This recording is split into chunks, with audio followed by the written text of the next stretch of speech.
तो चलिए आज बात करते हैं प्रांतीय रक्षक दल यानी पीआरडी की।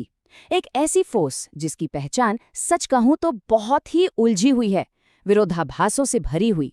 सवाल यह है कि ये जवान आखिर हैं कौन, नायक या फिर शिकार? आइए इसी को समझने की कोशिश करते हैं। देखिए, जो सबसे बड़ा सवाल है वो यही है, क्या पीआरडी जवान वाकई में सिर्फ अपनी मर्जी से देश की सेवा करने वाले स्वयंसेवक हैं, या फिर वो एक ऐसे सिस्टम का हिस्सा हैं जहां उनसे काम तो पूरा लिया जाता है लेकिन उनके अधिकार वो कहीं गुम हो गए हैं। अब देखिए, इस पूरी गुत्थी को सुलझाने के लिए हमें थोड़ा पीछे जाना होगा इतिहास में। ठीक उस वक्त जब हमारा देश, हमारा आधुनिक भारत अपनी शक्ल ले रहा था। सोचिए जरा, 1947 देश नया नया आज़ाद हुआ है, चारों तरफ चुनौतियां ही चुनौतियां, और उन्हीं में से एक बहुत बड़ी चुनौती थी सुरक्षा की। पुलिस फोर्स लिमिटेड थी, संसाधन कम थे, लेकिन हाँ, लोगों में जज्बा कूट कूट कर भरा था। बस इसी जज्बे और देश सेवा की भावना से जन्म हुआ पीआरडी का, ताकि गांव में सुरक्षा की जो कमी है उसे पूरा किया जा सके। और यहीं पर एक बहुत दिलचस्प बात पता चलती है। पता है, शुरू में इनके लिए स्वयंसेवक या वॉलंटियर शब्द था ही नहीं। जो शब्द इस्तेमाल हुआ वो था अवैतनिक, मतलब अनपेड। सीधी सी बात है, उस वक्त सरकार के पास ज्यादा पैसे नहीं थे, तो ये एक प्रैक्टिकल तरीका था काम चलाने का। लेकिन फिर पता नहीं कैसे धीरे धीरे अवैतनिक शब्द की जगह स्वयंसेवक शब्द ने ले ली।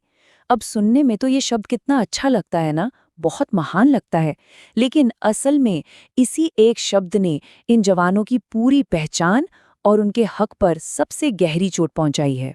तो अब वक्त आ गया है कि इस स्वयं सेवक वाले लेबल की सच्चाई को जरा करीब से देखा जाए।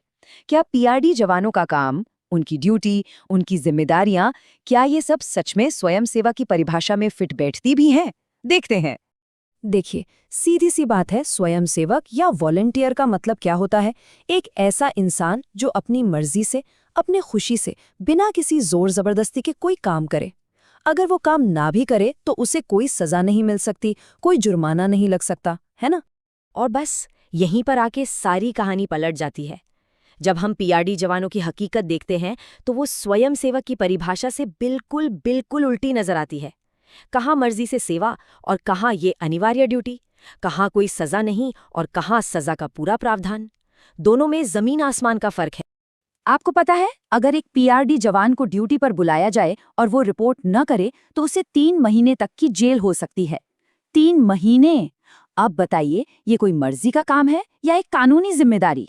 ये कोई चॉइस तो बिल्कुल नहीं है। और ये जो कन्फ्यूजन है ना, ये सिर्फ कागजों या कानून की किताबों तक सीमित नहीं है। इसका बहुत ही सीधा और सच कहूं तो बहुत ही गंभीर असर उन जवानों की असल जिंदगी पर पड़ता है जो रोज ड्यूटी पर खड़े होते हैं। मतलब उनसे उम्मीद तो की जाती है कि वो एक सरकारी फोर्स की तरह पूरी जिम्मेदारी से काम करें, लेकिन जब बात आती है बेसिक चीजों की, जैसे यूनिफॉर्म, पैसा या सबसे जरूरी सम्मान की, तो उन्हें कुछ भी नहीं मिलता। और सच तो ये है कि जैसा कहा भी जाता है, जवानों की दुखद स्थिति किसी से छुपी नहीं है। मतलब सब जानते हैं कि हालात कितने खराब हैं। ये एक खुली किताब की तरह है, लेकिन लगता है कि कोई भी इस किताब को पढ़ना नहीं चाहता। तो हमने ये पूरा विरोधाभास देख लिया, ये भी समझ लिया कि इसकी कितनी बड़ी मानवीय कीमत चुकानी पड़ रही है। तो अब सवाल ये है कि आगे का रास्ता क्या है? क्या न्याय का कोई रास्ता है भी? देखिए, जितने भी तथ्य हैं वो एक ही बात की तरफ इशारा करते हैं। पीआरडी जवान स्वयं सेवक नहीं है। ये एक पूरी तरह से प्लान्ड, ऑर्गेनाइज्ड फोर्स है जो सरकार के कंट्रोल में काम करती है। ये कोई शौकिया लोगों का ग्रुप नहीं है। तो फिर इसका हल क्या है? हल यही है कि इस दशकों पुराने अन्याय को अब खत्म किया जाए। सरकार को आगे आकर कड़े फैसले लेने होंगे, पीआरडी एक्ट में साफ साफ बदलाव करने होंगे, मैनेजमेंट को सुधारना होगा, और सबसे जरूरी ये पक्का करना होगा कि इन जवानों को उनका वो हक और सम्मान मिले जिसके वे हकदार हैं। तो इतिहास हमारे सामने है, तथ्य सामने हैं, और विरोधाभास भी बिल्कुल साफ है। लेकिन इन सब के बावजूद एक सबसे बड़ा सवाल आज भी वहीं का वहीं खड़ा है।